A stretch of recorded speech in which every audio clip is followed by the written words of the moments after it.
So in this question, we're told that Millie has €3,000 in a special savings account. The interest rate is 2.5% per year for 4 years, compounded annually. So that's always going to mean that we're going to be using a certain formula we'll see in a second here. And we're told she doesn't put in any money or take out any money over the 4 years. So in other words, the amount that the 3,000 at the beginning is always going to be left alone, and so it's left to compound, and it doesn't get affected by anything. And we're asked to work out the total amount in the account after 4 years, and to give our answer to the nearest cent. And so kind of a spoiler alert with this compounded annually phrasing they use is that it usually is going to mean pretty much always you're going to be using the formula F is equal to P times 1 plus I to the power of T, where the meaning of these terms is that F is the future amount, P is the present amount, I is the interest, and T is the time. So T is the number of months or years that it's left alone, but we're told it's compounded annually, so it's going to be years, which is nice because they give us years here as well for our kind of our goal amount of time.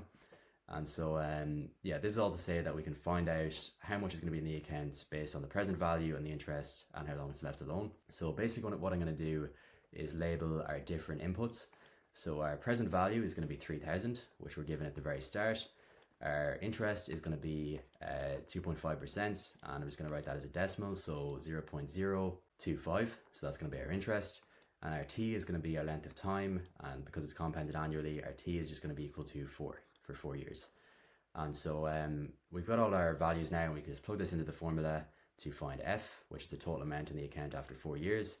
And so we can say that F is equal to 3,000 plus 3,000 times 1 plus 0.025 all to the power of 4. And so now just adding our 1 to our 0.025, we're going to get 1.025.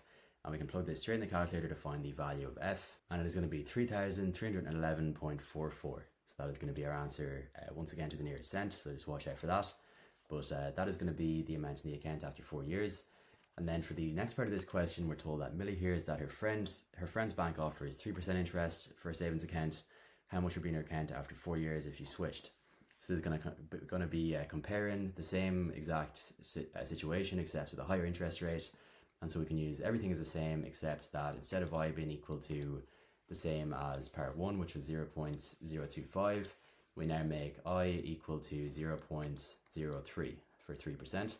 And we just use the exact same formula besides that. And when we plug that in the calculator using our new interest rate of 3%, so that gives us 1.03 inside our bracket, we get that our future value is going to be 3,376.53. And so that's going to be it for this question.